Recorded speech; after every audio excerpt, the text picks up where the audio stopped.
నిజమే, మీ చేతుల్లో ఆయుధాలతో మీరు దాడి చేద్దామని అనుకుంటే లక్షలాది మంది కేసీఆర్ అభిమానులు చూస్తూ కూర్చోరు. వాళ్ళ చేతుల్లో ఉన్న ఆయుధాలకు వాళ్ళు కూడా పని చెప్తారు. నిన్న జరిగింది దాడి కాదు, నిరసన మాత్రమే. నేను దాడి మొదలు పెడితే అట్లా ఉండదు. కానీ మొదలు పెట్టమని మాత్రం అనుకోకండి. మా సహనానికి కూడా పరీక్ష అయిపోయింది. నోటికొచ్చిన పద్ధతుల్లో మీకు ఇష్టం వచ్చిన బూతులు మాట్లాడుతూ మేము మీడియా అని చెప్పి మేము రాస్తామని మాట్లాడితే ఎవడుకుంటాడరా, ఎందుకుంటాడరా?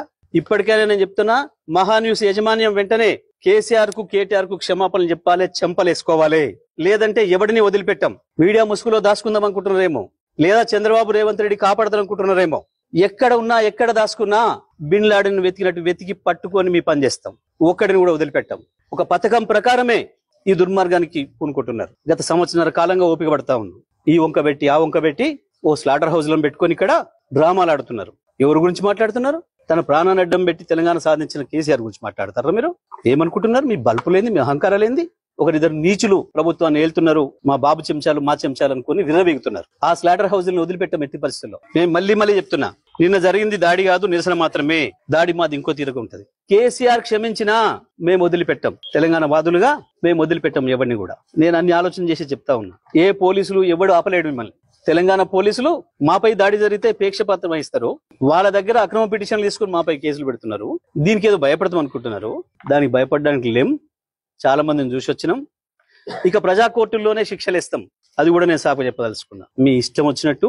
మా చేతిలో ఒక ఆయుధం ఉంది, మేము వాడతాం. ఎవడికి లేవు ఆయుధాలు. చాలా మంది చేతుల్లో చాలా ఆయుధాలు ఉన్నాయి, వాడతారు. తప్పకుండా వాడతారు సందర్భం వచ్చినప్పుడు. కాంగ్రెస్ ఏమంటుంది, బీజేపీ ఏమంటుంది, ఇంకో పార్టీ ఏమంటుంది, మేమేమంటున్నాం, మేము చూసుకుంటాం. మీ బలిపేంది, మీ అహంకారం ఏంది? మీ ఇష్టం వచ్చిన మేమ్స్ పెట్టడానికి ఏమనుకుంటున్నారు? ఎక్కడ ఉంటున్నారు? ఎక్కడ బతుకుతున్నారు? ఎవరి తిండి తింటున్నారు? మీకు మీ మనవాళ్ళు ఏమనుకుంటే ఇతరులు ఉన్నది మనుషులే కదా. లక్షలాది కోట్లాది మంది ప్రజల హృదయాల్లో స్థానం సంపాదించుకున్న నాయకుడి గురించి కదా మీరు మాట్లాడుతుంది. ఏ బలుపుతోని, ఏ అహంకారంతోని, ఎవరిని చూసుకొని ఈ ప్రేలాపన? నీది మీడియా హౌస్ కాదు, స్లాటర్ హౌస్. ఇంకా 2-3 కూడా ఉన్నాయి దాంతో పాటు స్లాటర్ హౌస్. మేము ఇదే పద్ధతి కొనసాగిస్తామని కనుక మీరు అహంకారంతో పోతే మా పద్ధతులు మాకు కూడా ఉన్నాయి. తప్పకుండా ఈ స్లాటర్ హౌస్ లో పనిపడతాం. ఎట్లా ప్రజలతో శిక్ష పెంచాలో. అందరికీ నమస్కారం. ఇవాళ తెలంగాణ రాష్ట్రంలో జరుగుతున్నటువంటి పరిణామాలు, నాయకులు మాట్లాడుతున్నటువంటి తీరును చూస్తూ ఉంటే ఉల్టా చోర్ కోత్వాల్కు డాంటే అనేటువంటి ఒక సామెత మనందరికీ గుర్తుకు రావాలి. ఎందుకనంటే తప్పు చేసేది వాళ్లే, చేసింది వాళ్లే. ఇవాళ దాన్ని పట్టుకొని మీరు తప్పు చేశారు అని ఎవరైతే మాట్లాడుతున్నారో వాళ్ళని ఏ విధంగా వీళ్ళు విమర్శిస్తున్నారు అనేటువంటి దాన్ని చూద్దాం. First of all, phone tapping అనేటువంటిది చేసింది ఎవరు?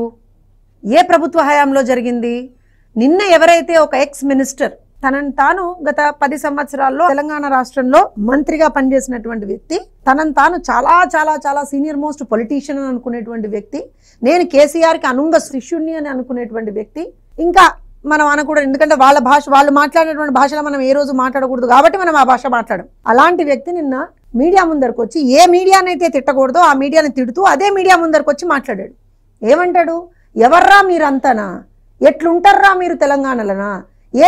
మేము ఇక్కడ వండుకుంటా, ఇక్కడ తినుకుంటా, ఇక్కడ మా గురించి మాట్లాడతారంటే తెలంగాణ మీ అయ్య జాగిరా?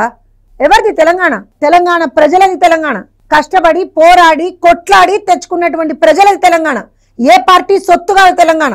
ఎవరు తెలంగాణలో ఏ పార్టీ వాళ్ళు అన్ని తప్పు చేసినా సరే ప్రజలు వాళ్ళని ఖచ్చితంగా ప్రశ్నిస్తారు. మీరు 10 సంవత్సరాల పాటు తెలంగాణలో ఏ విధమైనటువంటి ఒక దుర్మార్గమైనటువంటి పాలన చేశారో ప్రజలు చూశారు. కాబట్టే మీరు పాలనకి అనర్హులను డిక్లేర్ చేసి మిమ్మల్ని అధికారం నుంచి దించేసిండ్రు.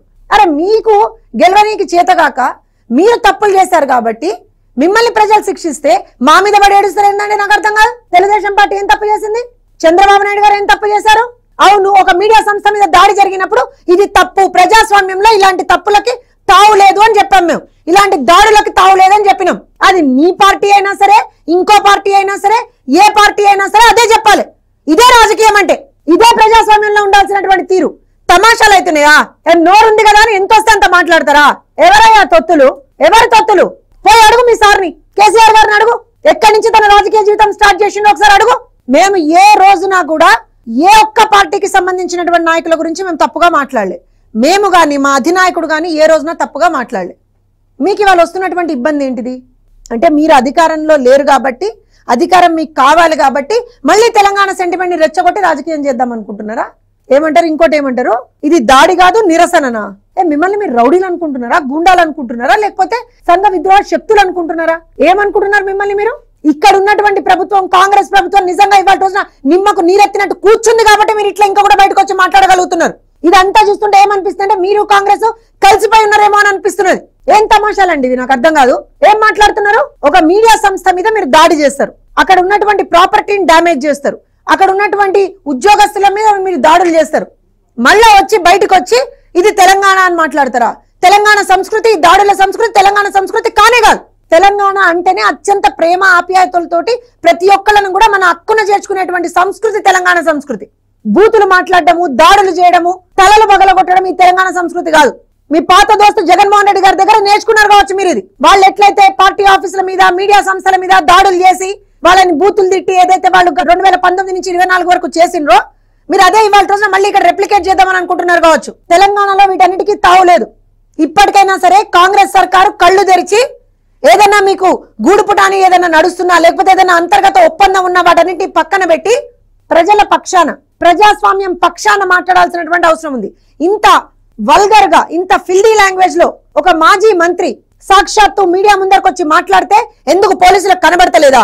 మేము ఇంకా దాడులు చేస్తామని చెప్తున్నారు వాళ్ళు. ఎందుకు ఇవాళ రోజున తెలంగాణ పోలీసులు నిమ్మకు నీరెత్తినట్టు కూర్చుని ఉన్నారు? కనబడతలేదా మీకు? ఈ కేసును ఎందుకు మీరు సుమోటోగా తీసుకోలేదు? వాళ్ళ బాజాప్తా మీడియా ముందరకు వచ్చి మేము దాడులు చేస్తాం, ఇంతకన్నా ఎక్కువ దాడులు చేస్తాం అని ఒక మాజీ మంత్రి ఇవాళ రోజు నుంచి మాట్లాడుతున్నప్పుడు మీకెందుకు దాని మీద చర్య తీసుకోవాలని కూడా అనిపిస్తలేదు? రేవంత్ రెడ్డి గారు మీరు ఇవాళ మీరే సమాధానం చెప్పాలి. రాష్ట్రంలో హోంశాఖ మీ ఆధ్వర్యంలో ఉంది, మీరే హోమ్ మినిస్టర్, రాష్ట్రానికి మీరే, శాంతి భద్రతలు మీ చేతుల్లో ఉన్నాయి. ఇవాళ పట్ట పగలు ఒక మీడియా సంస్థ మీద దాడి జరిగింది. ప్రతిపక్ష పార్టీకి సంబంధించినటువంటి నాయకులు బయటకు వచ్చి మేము ఇంకా దాడులు చేస్తాం అని చెప్తున్నప్పుడు మీరు ఎందుకు చర్యలు తీసుకుంటలేరు వాళ్ళ మీద? ఏం ఆపుతోంది మిమ్మల్ని వాళ్ళ రోజున? ఇంకొకటి చెప్తున్నాం, బీఆర్ఎస్ నాయకులకి ఒకటే మాట చెప్తున్నాం, మీరు రాజకీయంగా ఎదుర్కొనేటువంటి సత్తా మీకుంటే రాజకీయంగా ఎదుర్కోండి. పిచ్చి పిచ్చి మాటలు, అవాకులు చెవాకులు మాట్లాడితే మా పార్టీని గాని మా అధినాయకుడిని గాని ఒక్క మాట మాట్లాడినా సరే తెలుగుదేశం పార్టీ శ్రేణులు ఎవరు కూడా ఊరికే కూర్చునేటువంటి పరిస్థితి లేదు. తెలంగాణ ఎవరి జాగీరు కాదు. హైదరాబాద్ నడిబొడ్డులో పుట్టినటువంటి పార్టీ తెలుగుదేశం పార్టీ. ప్రజలు ఎక్కడ ఇబ్బందులు పడితే తెలుగు ప్రజలకి అనుక్షణం కూడా వెన్నండి ఉండేటువంటి పార్టీ తెలుగుదేశం పార్టీ. ఇవాళ రోజున ప్రపంచ పటంలో హైదరాబాద్ అనేటువంటి ఒక బ్రహ్మాండమైనటువంటి బ్రాండ్ ఇమేజ్ క్రియేట్ చేసినటువంటి పార్టీ తెలుగుదేశం పార్టీ. క్రియేట్ చేసినటువంటి నాయకుడు నారా చంద్రబాబు నాయుడు గారు. వెళ్ళి మీ కేటీఆర్ గారిని అడగండి జగదీశ్వర్ రెడ్డి గారు, లేదా మీ కేసీఆర్ అడగండి జగదీశ్వర్ రెడ్డి గారు. ఇవాళ తెలంగాణకు వచ్చేటువంటి మాక్సిమం ఇన్కమ్ అనేటువంటిది ఎక్కడి నుంచి వస్తున్నది, ఏ పార్టీ అధికారంలో ఉన్నప్పుడు దానికి బీజం పడింది, ఇవన్నీ ఆలోచన చేసి ఒళ్ళు దగ్గర పెట్టుకొని మాట్లాడండి. రారా పోరా ఇవి కాదు సంస్కృతి, ఇది రాజకీయం అన్నారు దీన్ని. ఇది తెలంగాణ సంస్కృతి కానే కాదు. ఒక్కటే చెప్తున్నాం, ఇప్పటికైనా సరే కాంగ్రెస్ ప్రభుత్వం ఖచ్చితంగా వీళ్ళందరి మీద చర్యలు తీసుకోవాల్సినటువంటి అవసరం ఉంది. బీఆర్ఎస్ నాయకులకు కూడా చెప్తున్నాం, మీరు రాజకీయంగా ఎవరిని ఎదుర్కొంటారో ఎదుర్కోండి, అంతే తప్పించి తెలుగుదేశం పార్టీ గురించి గాని నారా చంద్రబాబు నాయుడు గారి గురించి గాని ఇంకొకసారి ఎక్కడైనా సరే ఎవరైనా సరే మాట దూలితే మాత్రం మర్యాద దక్కదు. మొన్న కవిత గారు, అంతకు ముందర ఇంకొక నాయకుడు, నిన్న జగదీశ్వర్ రెడ్డి గారు. మీ భయం ఏంటండి? అసలు మీ భయం ఏంటి? చంద్రబాబు నాయుడు గారిని చూస్తే మీకు ఎందుకంత భయం? ఎందుకు? ఆయన ప్రజల పక్షాన నిలబడి పోరాడతాడు కాబట్టా? ఎందుకు తెలుగుదేశం పార్టీ ప్రజల పార్టీ కాబట్టా? మేము వస్తే మళ్ళీ మీకున్నటువంటి మీరు చేసినటువంటి ప్రతి ఒక్క తప్పుని మేము బయట పెడతామనే భయమా మీకు? ఏంటి మీ భయం? ఎన్ని రోజులు మీ దౌర్జన్యం ఇట్లా? అంటే మీరు తప్పు చెయ్యొచ్చు, ఆ తప్పుని ఎవరైనా ప్రశ్నిస్తే మాత్రం వాళ్ళ మీద మీరు దాడులకు ఎగబడతారా? అక్కడ ఏం జరిగిందో ఎవరికి తెలియదు. ప్రజాస్వామ్యంలో భౌతిక దాడులకి తావు లేదు. అందుకని ఒక మీడియా సంస్థ మీద దాడి జరిగినప్పుడు ప్రతి ఒక్కళ్ళు అక్రాస్ ద పార్టీస్ అందరూ కూడా దాన్ని ఖండించిండ్రు. ఓన్లీ చంద్రబాబు నాయుడు గారి గురించి, ఆంధ్రప్రదేశ్ లో ఉన్నటువంటి కొంతమంది మంత్రుల గురించే మాత్రం ఎందుకు మాట్లాడినండి మీరు? ఇవాళ అడుగుతున్నాం కవిత గారిని. పెద్ద పెద్ద మాటలు మాట్లాడుతున్నారు కదా గత కొన్ని నెలల నుంచి. మీ పార్టీలోనే అంతర్గతంగా ఏవో ప్రాబ్లమ్స్ ఉన్నాయని కూడా మాట్లాడింది కదా. భౌతిక దాడులకు తెలంగాణలో స్థానం ఉందా? కవిత గారు, మొన్న జరిగినటువంటి దాడి గురించి మీ స్పందన ఏంటి? అయ్యా కేటీఆర్ గారు, మీ స్పందన ఏంటో చెప్పండి. కేసీఆర్ గారు, మీ స్పందన ఏంటో చెప్పండి. ఇదేనా ఇన్ని సంవత్సరాల తెలంగాణ ప్రస్థానంలో మనం ఆఖరికి రేపు పొద్దున అందరికీ చూపించగలిగేది ఇదేనా? అవు మేము అందరి మీద దాడులు చేస్తాం, కొడతాం, తిడతాం, ఇదా? ఇంకా నిస్సిగ్గుగా బయటకు వచ్చి ఏం మాట్లాడతారండి? ఇది దాడి కాదు, నిరసననా? మా నిరసనే ఈ స్థాయిలో ఉంటే మా దాడులు ఏ స్థాయిలో ఉంటే ఏం బెదిరిస్తున్నారా? అండ్ రోడ్ చాప్ రౌడీలు అంటారు చూస్తున్నా, అట్లనా? మీరేమన్నా రాజకీయ నాయకులు కాదు? మీరు బాధ్యతాయుతమైనటువంటి పదవులు ఇచ్చేసినటువంటి వాళ్ళు కాదు? మీరు ఏం మెసేజ్ ఇస్తున్నారండి మీరు సమాజానికి? ఈ రకంగా వెంటనే మేము ప్రభుత్వాన్ని క్లియర్ గా డిమాండ్ చేస్తా ఉన్నాం, వెంటనే వీళ్ళ మీద చర్యలు తీసుకోవాల్సిందే. ఎవరైతే మొన్న దాడులకు ఇచ్చేసిందో వాళ్ళ మీద చర్యలు తీసుకోవాల్సిందే. ఈ రకంగా inciting violence, this comes under inciting violence, the words have been spoken by him. So ఖచ్చితంగా వాళ్ళ మీద కూడా జగదీశ్వర్ రెడ్డి గారితో సహా ఎవరైతే ఇలాంటి రెచ్చగొట్టే వ్యాఖ్యలను చేస్తున్నారో వాళ్ళందరి మీద చర్యలు తీసుకోవాల్సినటువంటి అవసరం ఉంది.